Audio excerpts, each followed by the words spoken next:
सकाळी घरी आले रोजच्या प्रमाणे कामावर. साहेब बसले होते.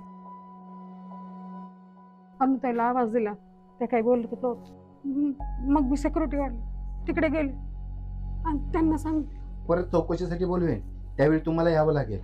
हा, चला निघा.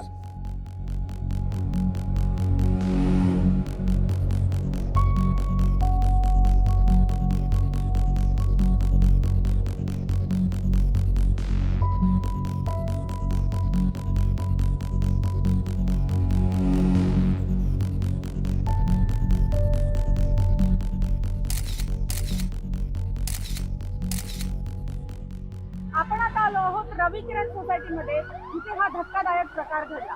काय सांगू शकाल आमच्या दर्शकांना, नेमकं काय घडलं होतं? सुबह मैं 9:30 बजे पानी छोड़ने गया. पानी छोड़ के आया तो उनकी काम वाली बाई आई. उन्होंने बोला ऐसा हुआ है, तो हमने सेक्रेटरी को बोला. तो सेक्रेटरी बोले पुलिस को फोन करो. तो हमने पुलिस को फोन किया. त्या दोघांची कधी भांडणं वगैरे व्हायची का? नाही हो साहेब, एवढ्या वर्षापासून ते आमच्या शेजारी राहत आहेत. एवढं आशुतोषचं लग्न झालं तरी पण कधीही भांडणाचा आवाज ऐकला नाही.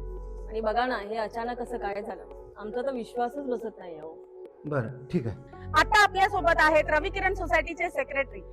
सर, सोसायटीचे सेक्रेटरी म्हणून तुम्ही आम्हाला काय सांगा? हे बघा, सेक्रेटरी म्हणून बिल्डिंगचे इतर सर्व व्यवहार बघणे, मेंटेनन्स, आता माझ्या कामाच्या कक्षा साधारण एवढ्याच आहेत.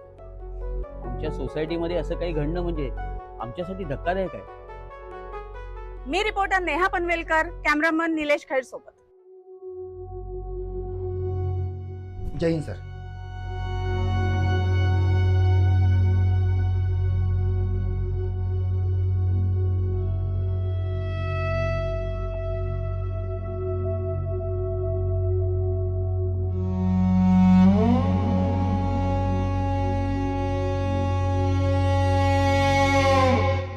चला मी तयार आहे. थांबा, आधी आम्हाला चौकशी तर करू द्या. काय गरज आहे त्याची?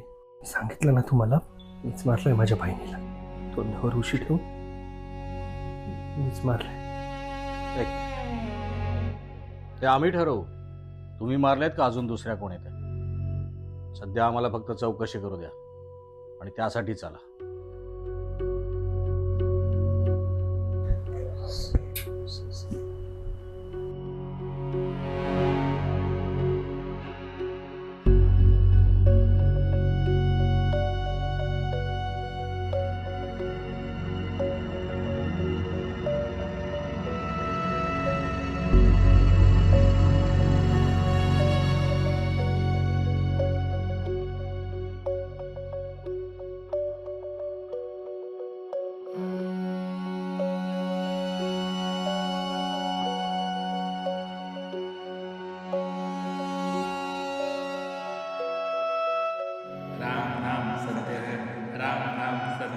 अनुताई, आपले आई बाबा आपल्याला कधीच भेटणार नाही.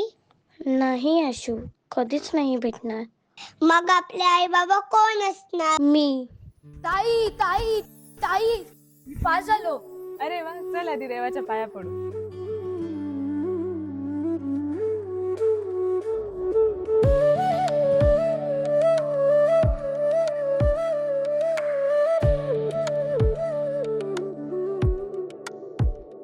माझी ताई लाडूबाई, आयुष्याचे माझ्या इंद्रधनु तू. नसता तू सारे काही वाटे उणे, तुझ्या विना सांग कसे मी जगू. तुझ्या सवे पाहिले मी जग नवे, हसरी माझी परी ग तू. ध्यास ही तू, आस ही तू, लाखाची दौलत सारा आनंद ही तू. विजले जरी लाखो आपलं घर आहे, काजळा तिचे आशू, आपलं घर. आज आई बाबा हवे होते ना.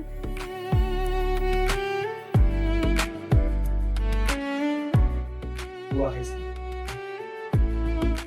चालच मी आता. आशीर्वाद.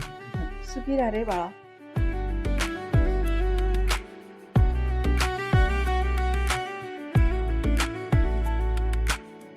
कधी ना भासे उणीव कसली ताई सोबत असताना देईन तुझला सुख हे सारे पाहिन तुझला हसताना.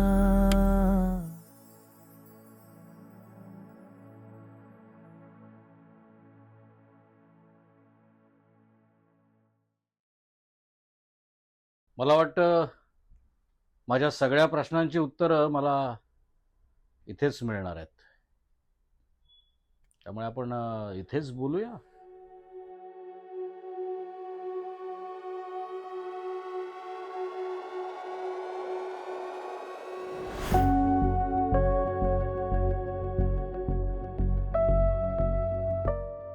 आशुतोष,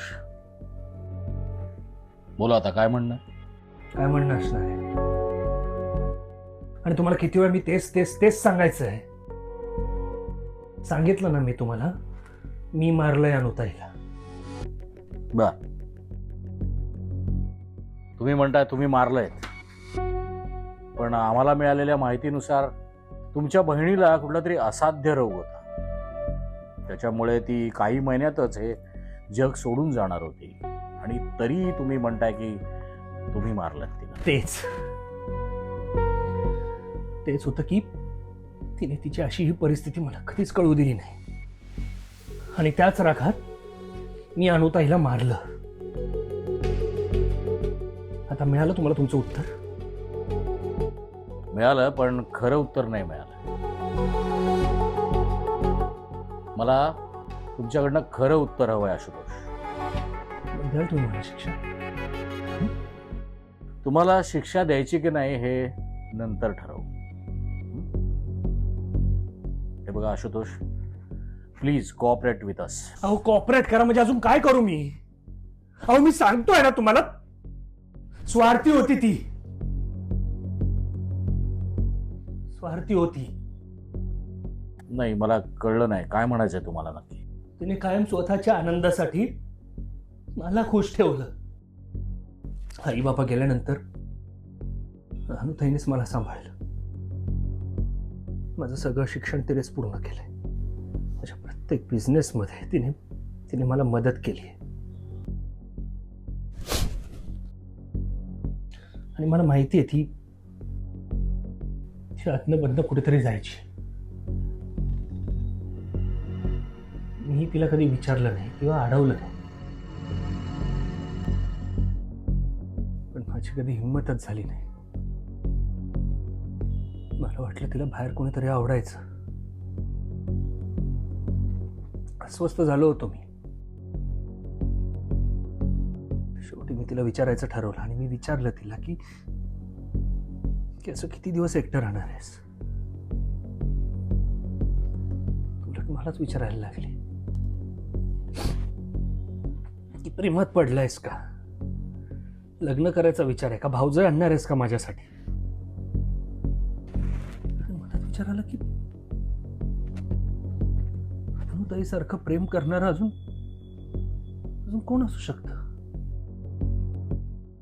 मग तुम्ही लग्न केलं. बाय द वे, ही गोष्ट तुमच्या मिसेसला कळली आहे का? कळलंच असेल तिला, आणि खूप खुशही असेल ती. तिच्यामुळेच तर या सगळ्याची सुरुवात झाली. अनुताईसाठीच लग्न केलं होतं मी तिच्याशी. अनुताई सारखं माझ्या सुखाचा विचार दुसरं कोण करणार होतं? आणि तरी तुम्ही म्हणताय की तुम्ही त्यांना मारलत? हो, मी मारलं तिला. कारण कायम माझ्या सुखातच स्वतःचं सुख शोधत आली ती. आणि हे सगळे ना तिने सगळं जुळवून आणलं एक गोष्टीसारखं.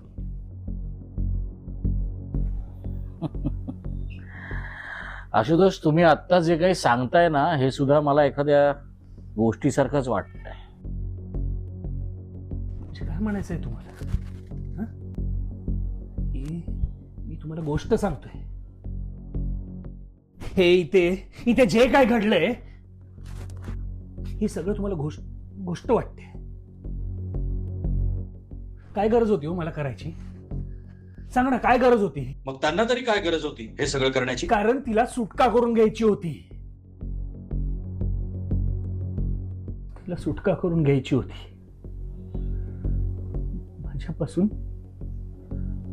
माझ्या पडणाऱ्या जबाबदारीपासून. अहो मग त्यात काय चूक होती त्यांची? होतं ना. हो, तिच्या सुखाचं काय, तिच्या जबाबदारीचं काय? तिला कोण सांभाळणार होतं? आशुतोष, तुम्हीच म्हणता ना त्या खूप मॅच्युअर्ड होत्या. सांभाळलं असतं त्यांनी स्वतःला. मस्त सांभाळलं तिने स्वतःला, मस्त सांभाळलं. आणि जर सांभाळलं असतं ना तर ह्या आजारामध्ये स्वतःला जखडून घेतलं नसतं तिने. आणि म्हणूनच तर तिला सुटका हवी होती माझ्यापासून. आणि माझं लग्न लावून दिलं आणि स्वतः राहिली आजाराबरोबर. यावर काही इलाज नव्हता? एकच इलाज होता. तिचा शेवट जवळ येईपर्यंत तिचा सांभाळ करायचा, तिची सर्व इच्छा पूर्ण करायची. मग काय केले ना मी? तिची सर्व इच्छा पूर्ण केली. तिला हवं होतं मी लग्न करावं, मी केलं लग्न. तिला माझा सुखी संसार बघायचा होता, पण माझ्या बायकोला फक्त स्वतःचा संसार बघायचा होता.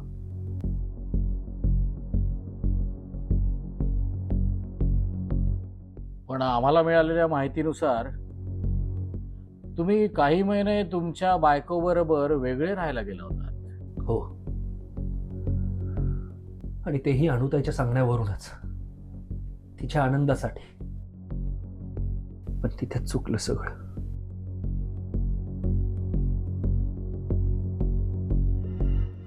केअरटेकरच्या न कळत तिने स्वतःच्या गोळ्या घेणं बंद केलं होतं.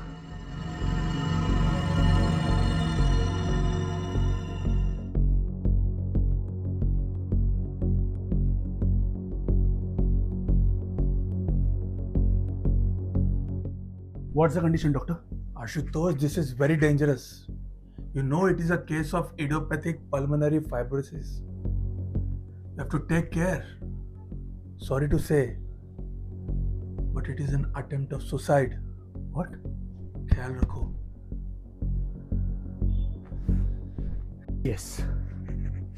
Yes, that was an attempt of suicide.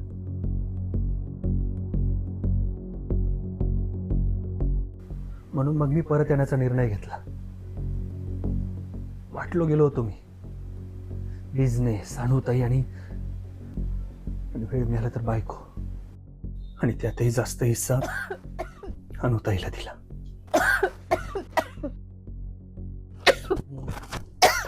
अशीच खोकत औषधं घ्यायला नको तू. आधी गोळ्या घे, मग बघायला होईल. दे बाबा दे, घेते रे मी गोळ्या. किती काळजी करशील? जा, ती वाट बघते. हे बघ, जग इकडचं तिकडे होऊ दे, तू गोळ्या घेतल्याशिवाय मी कुठेही जाणार नाही, कळलं? आणि कुठे? दे बाबा दे. आशू, पाणी घे तिथून आधी. आशू, अरे आशुतोष, अरे हे ना. तू गोळ्या घे, मी आलोच. आशुतोष, नशीब लक्षात होतं तुझ्या.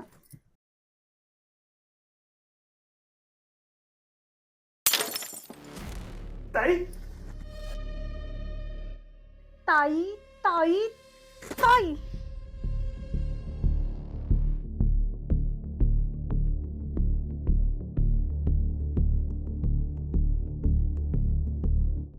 म्हणून तुमचं आणि तुमच्या बायकोचं भांडण झालं होतं का? ज्या बहिणीमुळे आम्ही सुखी संसाराचे स्वप्न बघत होतो, तिचीच तिला अडचण होऊ लागली होती. तीच गेली घर सोडून, आणि मीही नाही अडवलं तिला. पहिल्यांदा आयुष्यात मी अनुताईच्या मनाविरुद्ध वागलो. मी जाऊ दिलं माझ्या बायकोला. पण मग त्यांना पुन्हा इथे नाही घेऊन आला? कदाचित तेच चुकलं माझं. लहानाला हवं होतं. नक्कीच अनुताई वाचली असती. नाही, पण मला एक सांगा आशुतोष, तुम्ही म्हणता तुमच्या बहिणीवरती एवढं प्रेम होतं, मग तुम्हीच का नाही वाचवलं त्यांना? हे बघा, आम्हाला मिळालेल्या माहितीनुसार जेव्हा त्यांचा मृत्यू झाला त्यावेळेला तुम्ही इथे पुन्हा राहायला आला होतात, म्हणजे त्यांच्या मृत्यूच्या वेळेला तुम्ही इथेच होतात. खून झाला.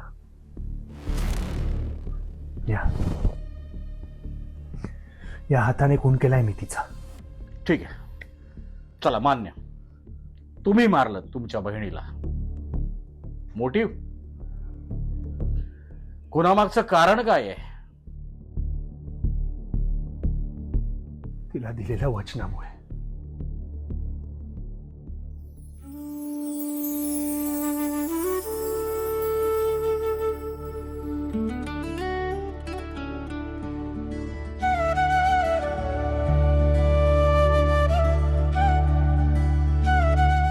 मिठाई दे.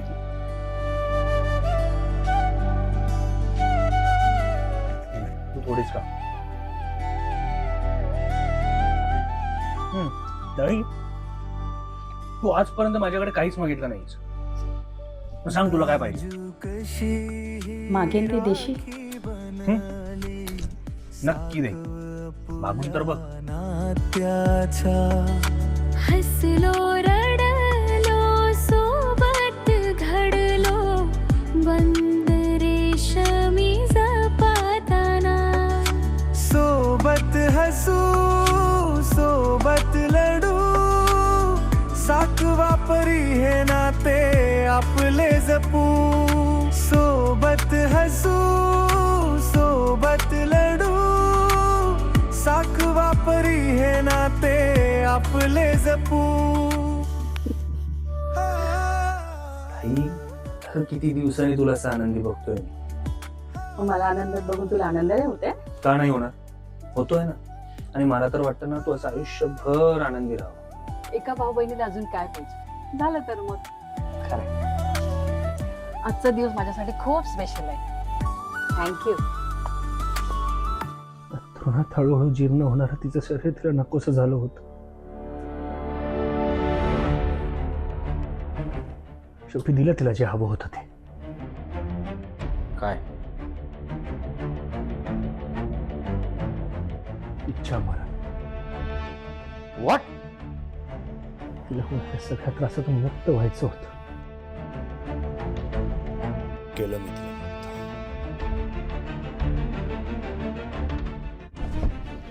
आणि आता मला याच्यात मुक्त व्हायचं आहे. आशू, हा वेडेपणा करू नकोस, नाहीतर तुझं सत्य कधीही जगासमोर येणार नाही. आशू, येणार. सगळं सत्य जगासमोर येणार. या फोन मध्ये मी सगळी रेकॉर्डिंग केलेली आहे. आतापर्यंत मी जे काही सांगितलं सगळ्या फोन मध्ये रेकॉर्ड आहे. आशू, आशू, हा वेडेपणा करू नकोस. आशू, मला या गिल्ट मधूनही मुक्त व्हायचं आहे. आशू, हा वेडेपणा करू नकोस. आशू, बस. आशू, शिट.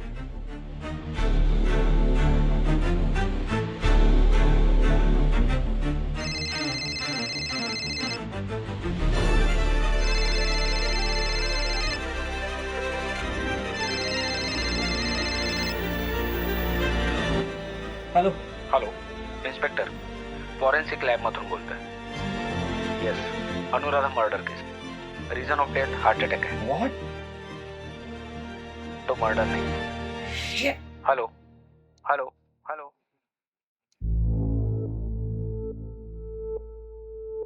पण मी समजू शकतो आशुतोष, स्वतःला का नाही थांबवू शकतेस.